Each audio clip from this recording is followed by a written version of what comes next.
नमस्कार मित्रों, आज मैं आप लोगों का ये लेक्चर चौथा ले रहा हूँ। सीएनसी मशीन का ऑब्जेक्ट टाइप क्वेश्चन है। 10 क्वेश्चन लेके आया हूँ आपके लिए। इस लेक्चर में आपके 10 ऑब्जेक्ट टाइप क्वेश्चन होंगे, लेकिन आप लोगों से मैं एक रिक्वेस्ट कर रहा हूँ, ये समझ लीजिए कि आप लोग मेरे चैनल को सब्सक्राइब जरूर कर लो। चाहे आप लोग बेल की घंटी दबाना मन दबाना, आप लोगों की मर्जी है। चैनल को सब्सक्राइब जरूर कर लो, ठीक है, जिससे मेरा मनोबल बढ़ता रहता है और मैं उसकी वजह से आप लोगों को और अच्छे वीडियो डालता रहूँगा और ऑब्जेक्ट टाइप क्वेश्चन डालूंगा। अभी सीएनसी के डाल रहा हूँ, उसके बाद में आपके 3 सब्जेक्ट और हैं।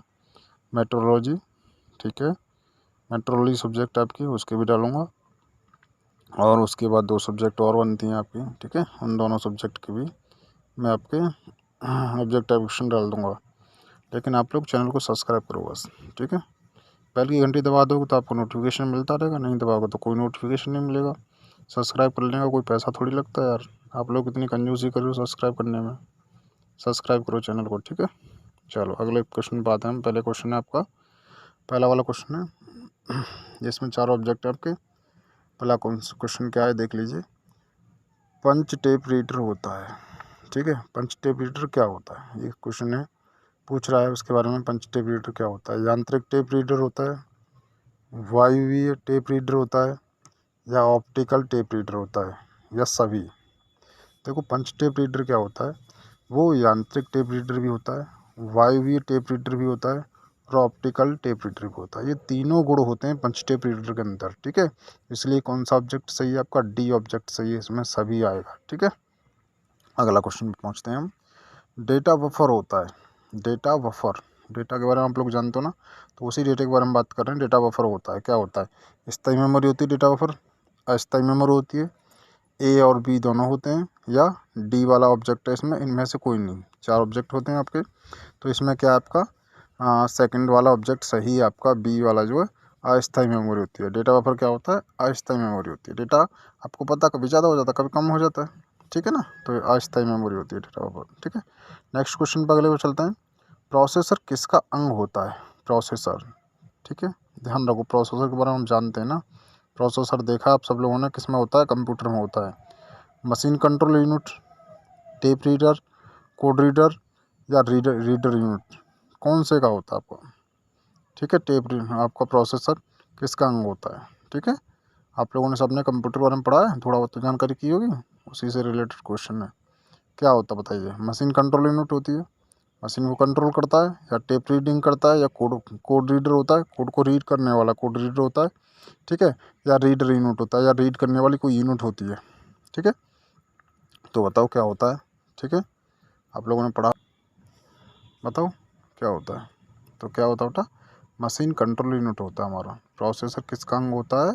मशीन कंट्रोल यूनिट का, ठीक है। नेक्स्ट क्वेश्चन आता है आपका, पल्स की आवृत्ति बढ़ाने के लिए प्रयोग किया जाता है। पल्स जो होती हैं उसकी आवृत्ति बढ़ाने के लिए किसका प्रयोग किया जाता है? प्रोसेसर का, सर्वोमीटर का, एक्चुएटर का, या एम्पलीफायर का? किसका प्रयोग किया जाता है, ठीक है, बताओ। पल्स की आवृत्ति बढ़ाने के लिए, तो पल्स की आवृत्ति बढ़ाने के लिए हमें एक्चुएटर का प्रयोग किया जाता है। किसका प्रयोग किया जाता है? एक्चुएटर का, ठीक है। याद रखना, पल्स की आवृत्ति बढ़ाने के लिए हम किसका प्रयोग करते हैं? एक्चुएटर का प्रयोग करते हैं, ठीक है। नेक्स्ट अगले क्वेश्चन पर चलते हैं। कौन सा चरण एनसी प्रोसेसर के लिए सही है? कौन सा चरण एनसी प्रोसेसर के लिए सही है? उत्पादन, पहला ऑब्जेक्ट उत्पादन, ठीक है। नेक्स्ट टेप की तैयारी, इसी का पार्ट प्रोग्रामिंग, प्रक्रमायोजन, ये आपका एक प्रोसेस होता है। उत्पादन होता है, टेप की तैयारी होती है, पार्ट प्रोग्रामिंग होता है, प्रक्रमायोजन होता है, ठीक है। सेकंड वाला ऑब्जेक्ट क्या कर रहा है? टेप की तैयारी, पार्ट प्रोग्रामिंग, प्रोग्रामिंग आयोजन और उत्पादन, ठीक है।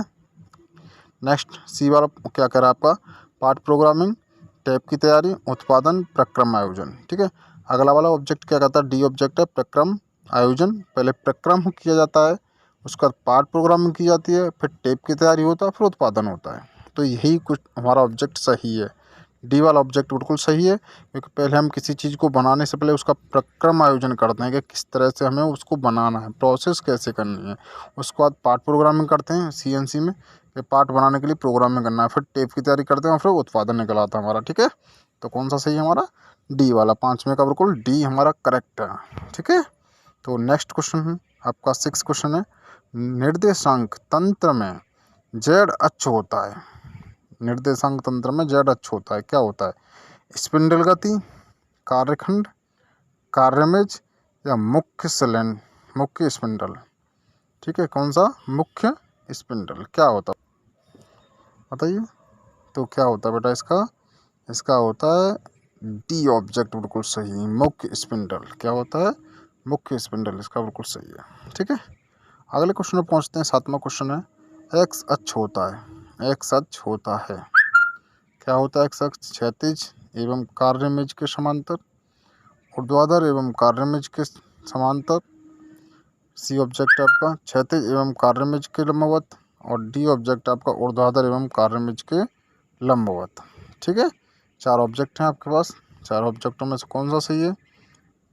तो बेटा एक्स अक्ष हमेशा क्या होता है? क्षैतिज में होता है। किस में होता है? क्षैतिज में होता है। ये लोग आप जानते हो। तो ए और सी में से कोई एक होगा। अब कौन सा ए और सी? तो क्या होता है बेटा बताइए? तो भाई एक्स अक्ष क्या होता है? हमारा क्षैतिज में होता है, मैंने बोला था अभी आपसे। तो पहला ऑब्जेक्ट इसका बिल्कुल सही है। क्षैतिज एवं कार्य जो करते हैं उस इमेज के समांतर होता है, क्योंकि क्षैतिज क्या होता है? जहाँ हम आपको देखा क्षैतिज में हम जो कार्य इमेज होती है वो बिल्कुल समांतर लगाते हैं। किसके? क्षैतिज के समांतर। ठीक है, तो कौन सा ऑब्जेक्ट सही है इसका? पहले वाला ऑब्जेक्ट बिल्कुल करेक्ट है। ठीक है, अगले क्वेश्चन पर चलते हैं हम 8वें पे। वाई एच होता है। वाई एच होता है, अब आपको पता होना चाहिए वाई एच क्या होता है। अभी आपने एक्स एच पढ़ा है तो वाई एच के बारे में पता होना चाहिए। पहला ऑब्जेक्ट वाई एच के समांतर, सेकंड बी वाला ऑब्जेक्ट है एक्स एच के समांतर, जेड अक्ष के समांतर वाई एच क्या होता है? तो बेटा इसमें आपका डी वाला सही है, बिल्कुल करेक्ट है। ए और सी या ए एवं सी होता है। डी करेक्ट है बिल्कुल। ए वाई एच के समांतर होता है और जेड एच के भी समांतर होता है। ठीक है, वाई एच क्या होता है? वाई एच के समांतर और जेड एच के समांतर। ठीक है, सॉरी गलती हो गई। डी सही है। बी एवं सी एक्स एच के समांतर और जेड एच के समांतर होता है वाई एच जो है। ठीक है, याद रखना है। नेक्स्ट क्वेश्चन आपका, एक्स अक्ष होता है। एक्स अक्ष होता है, तो एक्स अक्ष क्या होता है भाई?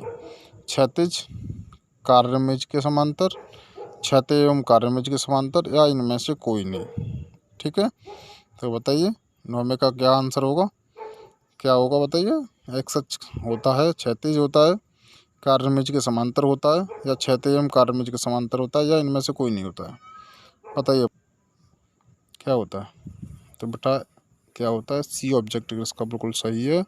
क्षैतिज एवं कार्यमेज के समांतर होता है। क्या होता है?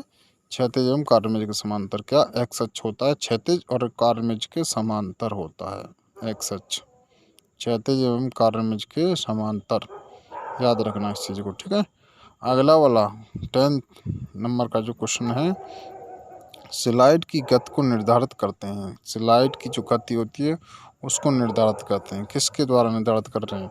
बाएं हाथ के नियम, फर्स्ट ऑब्जेक्ट है बाएं हाथ के नियम, सेकंड ऑब्जेक्ट है दाएं हाथ के नियम। ठीक है, और सी ऑब्जेक्ट आपका ए और बी दोनों, या इनमें से कोई नहीं। ठीक है, तो बेटा इसमें आपका सी ऑब्जेक्ट बिल्कुल सही है। ए और बी दोनों होते हैं, बाएं हाथ का नियम और दाएं हाथ का नियम, दोनों नियम के द्वारा स्लाइड की गति को निर्धारित करते हैं। समझ रहे हो ना? दोनों गति के द्वारा, बाएं हाथ के नियम के द्वारा और दाएं हाथ के नियम के द्वारा ही हम क्या करते हैं? स्लाइड की गति को निर्धारित करते हैं। समझ में आया नहीं आया? ठीक है, आज का वीडियो में इतना ही छोड़ता हूँ, क्योंकि मुझे 10 क्वेश्चन कराने थे। इस वीडियो में मैंने आपको 10 क्वेश्चन करा दिए हैं। ठीक है,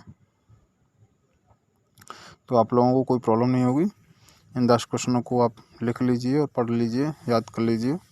ठीक है, अगला वीडियो में डालूंगा तो 10 क्वेश्चन और डालूंगा इसी चैप्टर के में। ये तीसरा चैप्टर स्टार्ट कर दिया मैंने। तीसरे चैप्टर के 10 क्वेश्चन करा चुका हूँ, 10 क्वेश्चन और कराऊंगा मैं आपको। ठीक है, लगभग मैं आपको जो भी क्वेश्चन करा रहा हूँ आप उन्हें तैयार करते जाइए। बस जो भी पेपर में होगा वो इन्हीं में से आएगा, इससे अलग एक भी क्वेश्चन बाहर नहीं जाएगा। ठीक है, तो आप इनको तैयार करते रहिए बस, साथ साथ मिल करके। और चैनल को ज़रूर सब्सक्राइब कर लो भाई। जब तक आप लोग चैनल को सब्सक्राइब कर नहीं करोगे मुझे मज़ा नहीं आ रहा बिल्कुल भी पढ़ाने में।